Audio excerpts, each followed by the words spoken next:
હવે આપણી પોરબંદરની વાત કરીએ, અમે 98થી બે સામે લડીએ.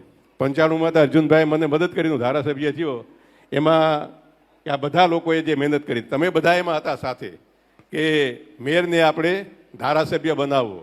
તમે બધા, અર્જુનભાઈ હતા, લખમણભાઈ હતા, તમે બધા અહીંયા વડીલો બધા હતા.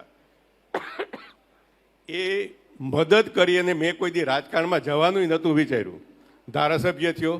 98માં અમે બે સામે લડ્યા. ફરીથી બીજી વખત ધારાસભ્ય થયો, મંત્રીમંડળમાં આવ્યો, ફરી 12માં મંત્રીમંડળમાં આવ્યો. ને એના પછી જે આપણી વિકાસની જે ગાથા છે પોરબંદરની કે આખા રાજ્યની, આપણે સૌએ જોઈ છે. મિત્રો, આજે આપણા વિસ્તાર માટે જેને સુવર્ણયુગ તમે કહો, એ સુવર્ણયુગ આવ્યો.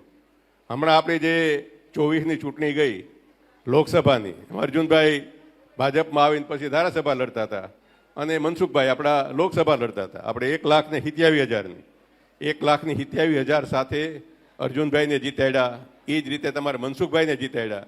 મનસુખભાઈ આજે કેન્દ્રમાં મિનિસ્ટર, રાજ્યમાં અર્જુનભાઈ મિનિસ્ટર. મિત્રો, તમારે જુનાગઢની અંદર આપણે જ્યારે આ નવું મંત્રીમંડળ બન્યું ત્યારે જુનાગઢવાળા લખતા હતા કે અમારે 50 વર્ષમાં એકય મંત્રી અમારે નથી બન્યો. જુનાગઢ જિલ્લા પંચાયતમાંથી ચૂંટાયેલી એક પણ વ્યક્તિ તમારે 50 વર્ષમાં મંત્રી નથી બની. આપણે 1960ની અંદર ગુજરાત રાજ્ય થયું, એટલે આજે એને 65 વર્ષ થયા.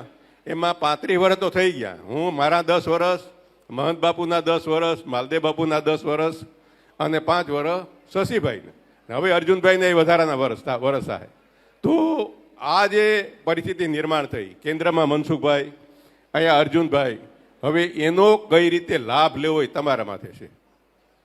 તમારે એનો લાભ લેવો કે આપણે જે પરિસ્થિતિમાં પહેલાં જે જીવતા હતા ટાંગા ખેંચવાનું, એ ટાંગા ખેંચવા. જો ટાંગા ખેંચવા હોય તો સમય કોઈનો રાહ નહીં જોવે, સમય વયો જાય. જો આપણે ટાંગા ખેંચવાનું બંધ કરશું અને પછી જો આપણે બધા કામે લાગશું ને તો પોરબંદર વિસ્તાર આજે પણ તમારે ઘણી બધી બાબતોમાં શ્રેષ્ઠ છે, તમને ખબર નહીં હોય.